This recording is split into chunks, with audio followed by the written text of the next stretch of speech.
Salut et bienvenue dans cette nouvelle vidéo qui sera dédiée à Shopify. Donc cette fois-ci, on va un petit peu voir la nouvelle mise à jour que Shopify a fait pour ses thèmes, les thèmes 2.0. Ils appellent ça l'OS 2.0. Donc si on fait thème OS de Shopify, on peut constater qu'ils ont déjà fait un article de blog en juin qui explique un petit peu tout ça. Donc qu'est-ce que ça implique? Ça implique que le 1er janvier 2022, tous les thèmes qui sont sur le store doivent être en version 2.0. Donc tous les développeurs vont devoir recoder soit une partie, soit la totalité de leur thème pour être vraiment conforme avec leur nouvelle architecture. Donc là c'est un petit peu abstrait, je vais vous faire un cas concret. En gros ici, j'ai téléchargé deux thèmes. Le thème Supply que vous connaissez bien, qui est une version ancienne, et un thème qui s'appelle Down, qui est le nouveau début en gros, mais version 2.0 de Shopify. C'est vraiment la référence 2.0 de Shopify qui s'appelle Down. Donc on va aller ouvrir un peu tout ça au niveau de la personnalisation des deux. Donc là je suis sur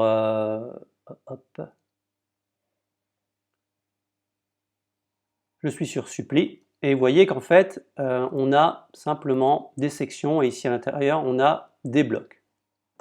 Donc ça ne va pas vraiment changer grand chose au niveau de la page d'accueil. Par contre, ça va vraiment changer énormément de choses au niveau de la personnalisation plus poussée et modulaire. Pour résumer, en fait, on va pouvoir faire des pages d'accueil, utiliser des sections où on veut, qu'on soit sur une fiche produit, une contenu page, une collection, etc.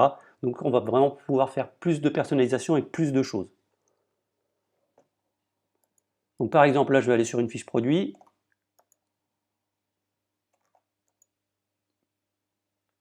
Et là, on voit qu'on a la fiche produit ici et on a tout simplement des options en vrac pour la fiche produit.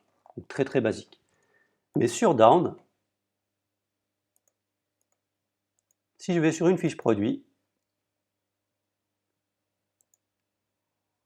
vous allez voir ici qu'on a information de la fiche produit et on a une autre section. Donc on a deux sections, une section de la fiche produit, on va dire en gros, et on a les produits recommandés qui sont détachés. Donc c'est bien une section à part pour la fiche produit.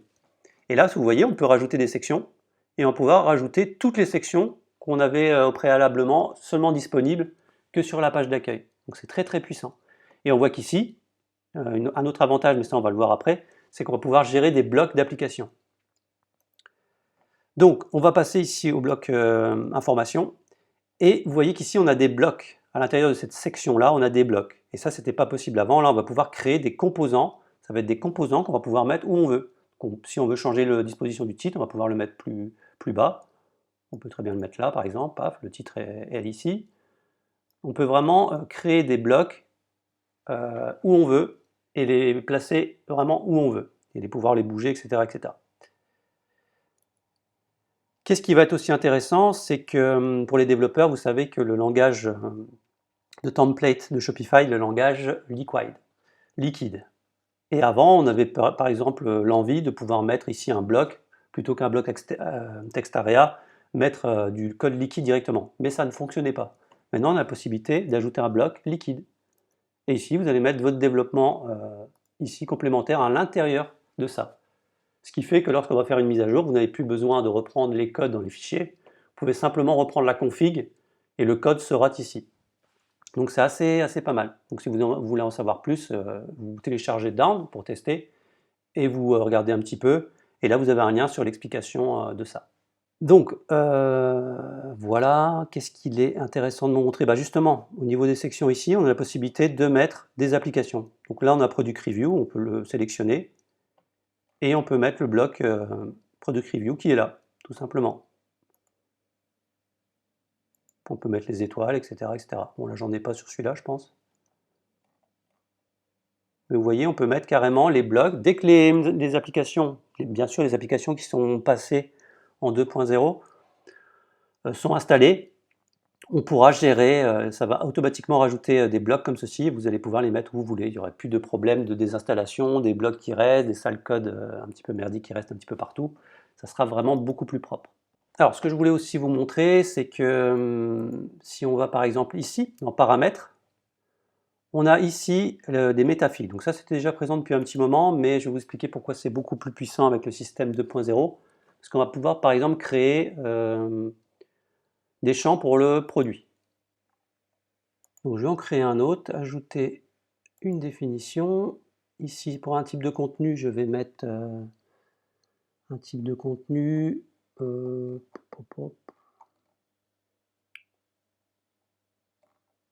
Un texte, tout simplement. Une seule ligne ou plusieurs lignes. Donc là, je vais mettre test. OK. Et là, j'enregistre. Donc là, on a bien la chose. Maintenant, je vais aller dans un produit. Ici, par exemple.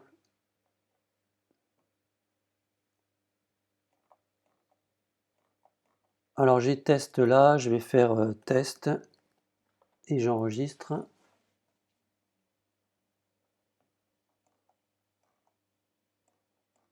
OK, j'ai bien mon test qui est là. Donc, je reviens ici. J'actualise.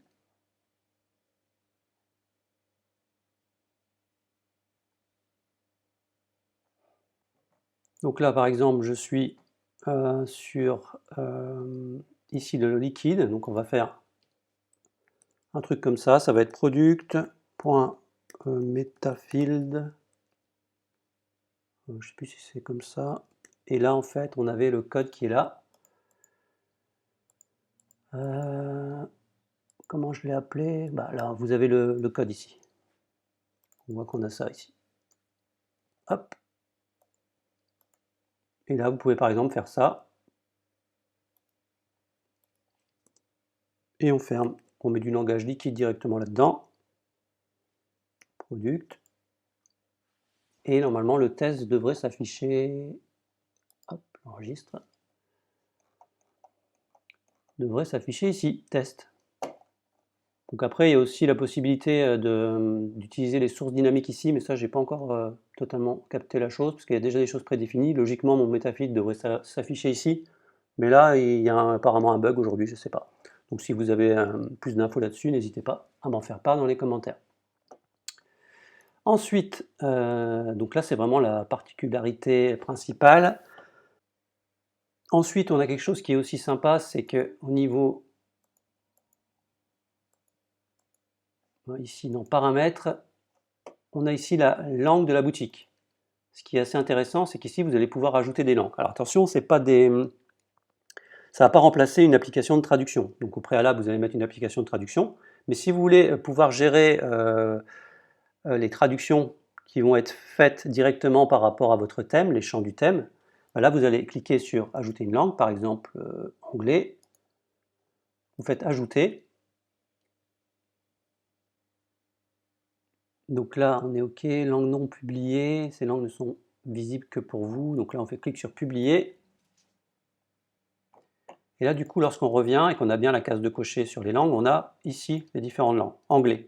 Et vous allez voir qu'en fait, ça va transformer automatiquement vos textes en anglais et choper une URL comme ceci, ce qui peut être vraiment pratique pour gérer vos différentes langues avec une application, pour avoir une meilleure compatibilité avec les applications de traduction. Alors, par contre, il y a un truc que j'ai oublié de vous montrer, c'est un petit peu la tête des fichiers. Donc là, je mets sur boutique en ligne, on va ouvrir le code de supply et le code de down. Et je vais vous montrer un petit peu la différence. Alors avant, on utilisait dans les templates des points liquides, le langage liquide. Mais on était très limité parce qu'en fait, du coup, on ne pouvait pas sauvegarder chaque chose par template. On avait une sauvegarde qui était dans config ici, setting data, où on avait toutes nos données qui étaient sauvegardées. Donc c'était vraiment figé. Maintenant, lorsqu'on va constater la différence avec down, c'est qu'ici on n'a que des points JSON.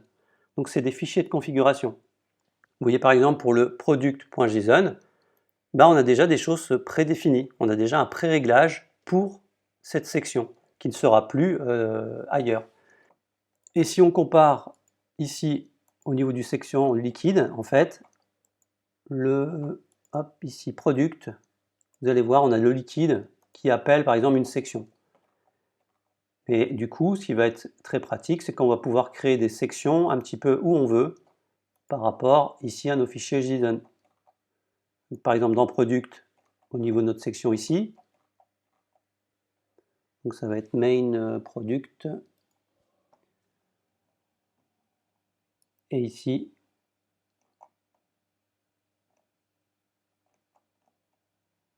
on va appeler le type main product, et ensuite, vous voyez qu'ici, on appelle une section product recommandation, et ensuite, on définit l'ordre. C'est une nouvelle syntaxe au niveau d'JSON qui peut être vraiment très très pratique, et on voit que tout est bien dissocié. Alors ensuite, il y a des choses un petit peu plus techniques, mais ça, je ferai une vidéo complémentaire là-dessus, notamment pour les développeurs. La possibilité de lier son thème, par exemple, à GitHub, la possibilité, les nouvelles fonctions qu'il y a dans le Shopify CLI, donc le theme checker, les push, les publications directes du thème, la génération de fake data, le serveur de développement pour un gain de temps significatif, etc. etc. Voilà, j'espère que ce tour d'horizon des thèmes 2.0 de Shopify vous aura plu et on se retrouve dans une prochaine vidéo. À bientôt.